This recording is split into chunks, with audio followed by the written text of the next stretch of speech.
मन चला, उदंड और आलसी लड़का था। वो 25 वर्ष का हो गया था, लेकिन अब भी किसी की बात नहीं सुनता था। न वो काम धंधा करता था, न ही पढ़ाई। उसके माता पिता उससे बहुत दुखी रहते। एक बार ऐसे ही वो गांव में घूम रहा होता है, तभी उसे एक किताब पड़ी हुई दिखती है। अरे, ये कैसी अजीब सी किताब है जिसपे कंकाल बने हुए हैं। चलो देखता हूँ। किताब पर लिखा होता है, आसाम बंगाल का काला जादू। अरे वाह, ये तो जादू की किताब है। इसमें कोई आसान जादू की तरकीब हुई तो पूरे गांव में कोहराम मचा दूंगा। फिर वो किताब उठाकर अपने घर की ओर चल देता है। फिर घर पहुंचने पर, अरे ये किताब क्यों लाया? हाँ, मैं लाया। उस किताब को वहीं रख दो। कितनी बार बोला है मेरी चीजों को हाथ मत लगाया करो। बेटा, ये जादू टोना बहुत बेकार चीज होती है। कहीं किसी भूत पिचास ने पीछा पकड़ लिया तो हम कहाँ जाएंगे? हाँ? फिर वो अपनी माँ को कमरे से निकाल देता है और कमरा अंदर से बंद कर लेता है। फिर वो उस किताब को खोलता है। किताब खोलते ही कुछ मंदी डरावनी आवाजें उस किताब से आने लगती है। अरे बाप रे, ये क्या था? लगता है ये किताब सच में जादुई है। भूत आमंत्रण पत्र। हरिया सोचता है, मैं भूत को आमंत्रित करके उससे जादुई शक्तियाँ ले लूंगा और पूरे गांव पे राज करूंगा। वो रात 12 बजे का इंतजार करता है, क्योंकि किताब में लिखा होता है इस विधि को रात 12 बजे ही करें। फिर 12 बजने पर हरिया कमरे को अंदर से बंद कर लेता है और निर्देशानुसार 2 मोमबत्तियां जला लेता है और किताब जैसे ही खोलता है, इस बार थोड़ी ज्यादा डरावनी आवाजें आने लगती है। साथ ही एक अजीब सी चमक किताब से भी निकलने लगती है। फिर हरिया मंत्र पढ़ना शुरू करता है। ओम क्लीम ग्लीम चामुंडाय विच्चे नमः। ओम क्लीम ह्लीम चामुंडाय विच्चे नमः। थोड़ी देर में कमरे में तेज हवाएं चलने लगती हैं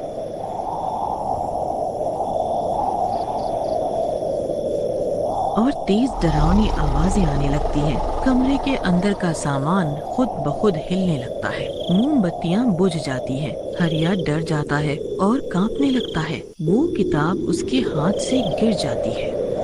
तभी वहाँ एक डरावना भूत प्रकट हो जाता है। उसे देखते ही हरिया के पसीने छूट जाते हैं।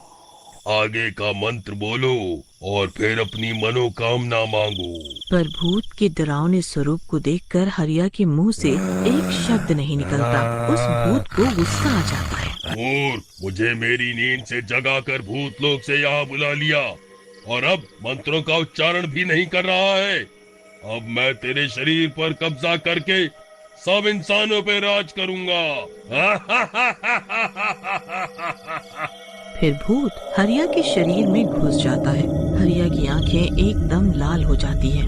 बड़े बड़े दांत मुंह से बाहर निकल जाते हैं। उसका रूप एकदम भयानक हो जाता है। आखिरकार मुझे मानव शरीर मिल ही गया। अब मैं पूरी इंसानी दुनिया पर राज करूंगा। फिर वो भूत सो जाता है। सुबह होने पर हरिया की माँ उसे नाश्ता देने के लिए उठाती है। उठ जा बेटा, उठ जा बेटा हरिया, उठ, सुबह हो गई है, नाश्ता कर ले, नाश्ता कर ले, नाश्ता। वो दरवाजा बजाती रहती है, पर हरिया का जवाब नहीं आता। वो व्याकुल होकर उसके पिता को बुला लाती है।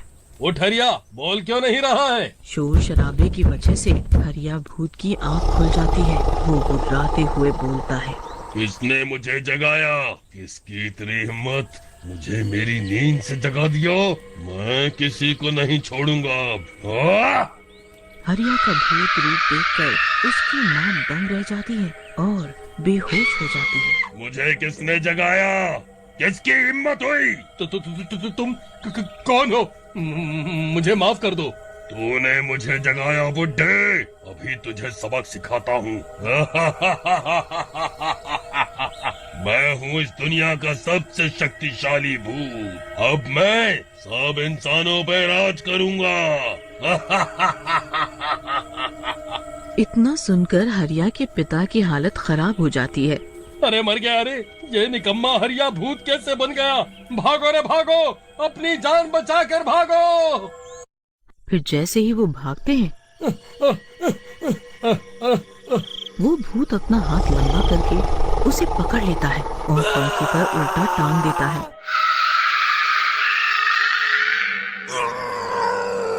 आया मजा बूढ़े।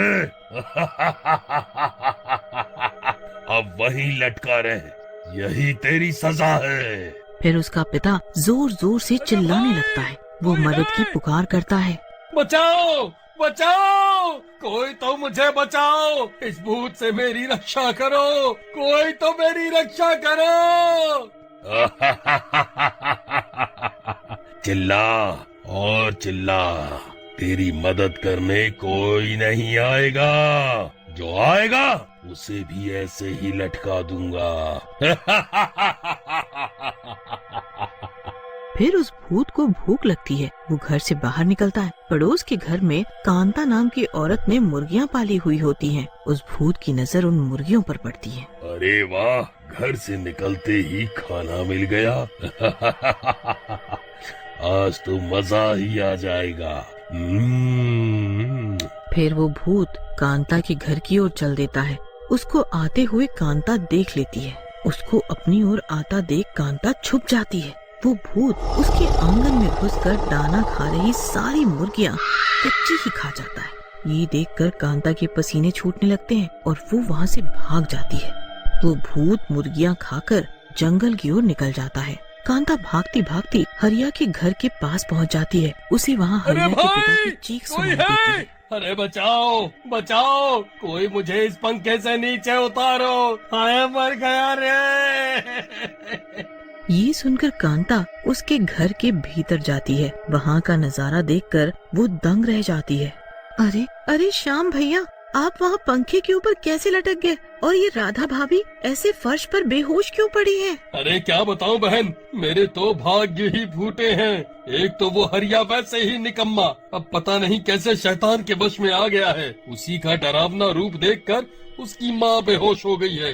अच्छा, तो वो भूत हरिया था। अभी कुछ देर पहले वो मेरी मुर्गियां खा गया। उसी के डर से भागती हुई मैं यहाँ आई। फिर कांता कुछ गांव वालों को आवाज दे के बुलाती है ताकि हरिया के पिता को नीचे उतारा जा सके। वे सब उसे नीचे उतारते हैं। फिर वो हरिया की माँ के मुंह पर पानी की छींटे मारकर उसे होश में लाती है। क्या मैंने सपना देखा? बहुत ही डरावना सपना था। नहीं राधा भाभी, आपने जो देखा सब सच था। हरिया के ऊपर कोई भयानक शैतान हावी हो गया है। हे ईश्वर, मेरे लाल के साथ अब ये क्या हो गया? मुझे लगता है कल ये एक जादुई किताब लाया था, उसी की वजह से इसे कोई शैतानी शक्ति ने घेर लिया है। हाँ, किताब? कौन सी किताब?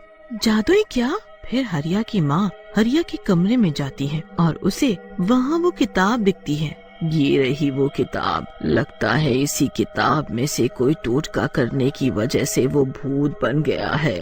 फिर तो मुझे लगता है हमें इस किताब को जला देना चाहिए, जिससे उस भूत की शक्ति खत्म हो जाए और हरिया उसके चुंगल से मुक्त हो जाए। फिर वो सब जंगल की ओर चल देते हैं। थोड़ा और अंदर जाने पर उन्हें डरावनी आवाजें आने लगती हैं।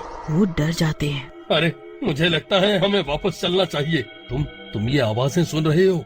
ये उसी भूत की हैं। वो हम सबको या तो उल्टा लटका देगा या कच्चा खा जाएगा, जैसे वो कांता की मुर्गियां खा गया। अजी तुम्हें जाना है तो जाओ, मैं मेरे लाल का पीछा छुड़वा के ही आऊंगी। हाँ, डरपोक कहीं के। थोड़ी देर में इन सबको भूतिया हरिया दिखता है। वो और भी भयानक हो गया होता है। वहाँ बैठा बैठा वो हिरण खा रहा होता है। अरे ये तो हमें भी ऐसे ही चबा जाएगा। मुझे तो बहुत डर लग रहा है। तुम डरो मत, हमें हिम्मत से काम लेना होगा। फिर वो भूत के पास पहुँच जाते हैं। तुम सब, अरे बूढ़े तू फिर आ गया। रुक, मैं तुझे अभी उल्टा लटकाता हूँ फिर से। उसके